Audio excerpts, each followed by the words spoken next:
So today's video is going to be for a song called Day Old Hate by City and Colour. Now what I'm trying to do with this video is not show you an exact copy of how the song is actually played, but to give you a version of it that's very basic, very easy to play, but captures the feel of the song, which is that the chords are played with a lot of open strings, giving them this kind of ethereal quality where they don't just sound like straightforward, major or minor chords, but they're actually lots of open strings. And if you follow the video, you should be able to play along to the record. There is an introduction at the beginning of the record, which we're not going to be doing on this video. I shall post a video at a later date that shows you how to play all the kind of complicated bits. The point of this video is simply to try and give you a way of playing Day Old Hate that's going to sound pretty much like the record and enable you to strum along to the record. So with that in mind, we have the capo on the 4th fret here. So when we play an E minor chord, we're 2 frets up from the capo, but really it's a G sharp minor chord because the capo's on the 4th fret. That makes it a G sharp on the E string. But let's not worry about anything that's going to complicate this. So we're going to call that chord E minor, so that's chord 1. That's a standard E minor chord, so your 2nd finger on the A string on the 2nd fret, and your 3rd finger on the D string, 2nd fret, with your 1st finger free. Now you're going to be using that finger, so you want that finger to be free because that helps you to make the next change. So that's our E minor chord, very straightforward. Now to get our D chord, we're going to slide this finger, our 2nd finger, up to the 5th fret above the capo. So it's not really the 5th fret, it's the 9th fret, but we're going to call it the 5th fret because that's the easiest way to think about it. So you're now up on the 5th fret above the capo on the A string, and then you're going to put your 1st finger on the 4th fret above the capo on the D string to give you this shape, which is like the first two, the bottom 2 notes on a C chord, but because you're sliding up to here, it makes it kind of a D chord. And you strum every other string open apart from those 2 fretted strings there. And then for the C chord, you're going to just take that shape, which I should really be doing with these 2 fingers, and slide it down 2 frets so that this finger, your 2nd finger, is now on the 3rd fret above the capo on the A string, and this finger is on the 2nd fret above the capo on the D string. And that's a large part of the song. So when the intro starts, E minor, D, C, and you play the C for twice as long as the other 2 chords. Now when you count in this song is in 3/4 time, so it counts in 3s. 1, 2, 3, 1, 2, 3, 1, 2, 3, 1, 2, 3, 1, 2, 3, 1, 2, 3, 1, 2, 3, 1, 2, 3. And it's played in a rhythm called shuffle rhythm. And shuffle rhythm works by having a longer note and a shorter note. So in my head, I kind of think of it as the kind of riding a horse, kind of ding, ding, ding, ding, ding kind of pattern. Now, to sort of illustrate it, I can show you, this would be a standard way of playing a rock and roll shuffle with a standard rhythm would go. And each note is the same length. 1 and 2 and 3 and 4 and 1 and 2 and 3 and 4. A shuffle rhythm makes the first of the 2 notes longer and the second one shorter, so it would go. Sorry, that should say it's called a swing rhythm. I think I just said shuffle rhythm. Swing rhythm.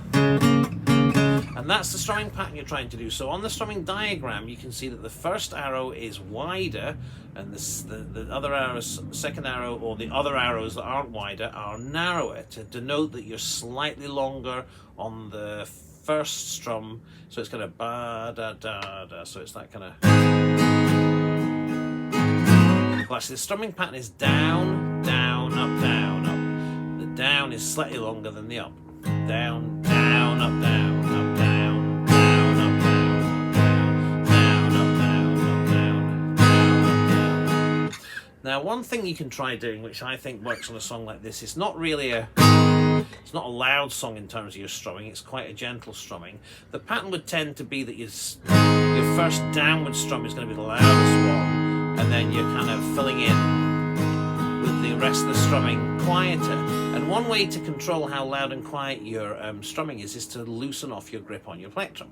So when you want a nice loud sound, you want to have a good strong firm hold. See the whites of my fingers because I'm gripping so hard. But for a gentle one, you just still hold it, but just loosen off the pressure. And it makes it kind of, just by default the fact that you're kind of absorbing some of the force that you're applying through the fact you've loosened off your grip. So it's not all the force of the stroke going into the strum, but you're kind of loosening the pressure. You can then give the secondary strums a bit quieter. Now, for this one, I probably hold the plectrum quite gently all the way through because it's not a loud strumming song, you know.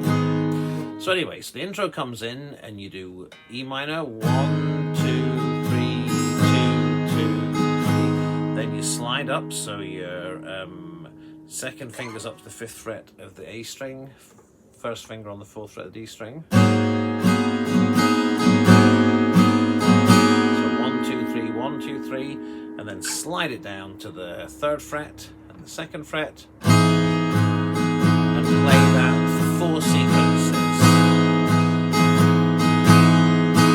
you've got 1, 2, 3, 1, 2, 3, 1, 2, 3, 1, 2, 3, 1, 2, 3, 1, 2, 3, 1, 2, 3, 1, 2. And you can hear that's all the while you can hear these open strings ringing out to give the chords that sort of slightly detached ethereal feel to them. Now that's what you strum through the intro, and that's what you strum through the verse. And the verse is the bit that starts off, just let me check because I've got my file over here. So I'll just be sure to tell you. So the verse starts off with a line. So let's face it, this was never what you wanted. And you're doing 4, 1, 2, 3, 4, 5 sequences, I think it is. Then you're into the chorus. The chorus starts with the words, so drown me and if you can. And at that point, you're going to do a chord that we're going to call D sus2, which is basically your standard D shape, which I don't know if you can see the dots on my guitar here, but that's that shape, the yellow shape there, but without with no finger on the high E string. So just these two. So 2nd fret of the G string and 3rd fret of the B string, but the E string, the high E string, is open, so it's just two notes being held down. Same strumming pattern, down, down, up, down, up, down, down, up, down, up. But this time you're going to do 4 on the D, and then you're going to change to the C chord, which is the same chord you play in the main sequence with just the 2 strings on here. So you're going to go.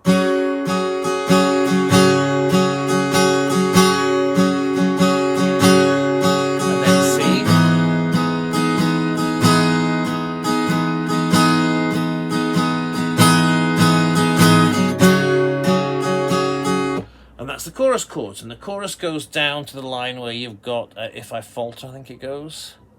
Oh no, I found you before I drift away. Then there's another intro, and then there's a second verse with the E minor, D, and C, and you also play that sequence through where it repeats the intro, that bit, you know. And then there's a guitar solo. And as the guitar solo plays, you do 4 sequences where you're just carrying on the verse sequence, E minor, D.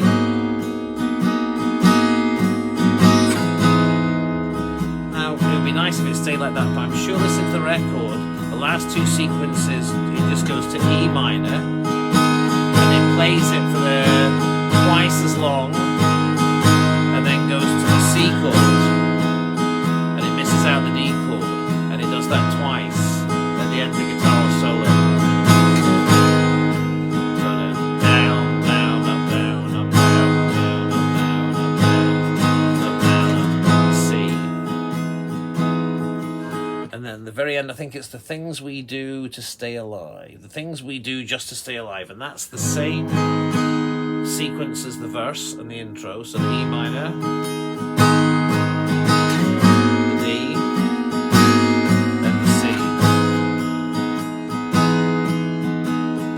the very last line, which is the things we do just to keep ourselves alive. You just do it once like that, then the D, and then you finish on the C. And that's the whole song. Now, this is designed to be as simple as it can be. So for a beginner guitarist, something you can play along to, a lovely song. Maybe you can work up the courage to learn the words and try singing it and all that kind of stuff. It's quite a difficult song, I'd say, to sing, but it's just, for me, it's quite high. But and then you've got, it's a full 6 minutes, and it just is a nice feeling to play along to something that sounds lovely, and you're just kind of blending in like you're part of the group rather than sort of, you know, standing out the front and all that kind of stuff. So I will put up another video with the actual intro part, and there's a few variations, there's a few notes you'll be able to hear in the song that he does play other notes on the guitar, but I'm not going to say anything about that or even leave any hints at this point, because I think, you know, I want this video just to be simply about a simple way of playing a beautiful song.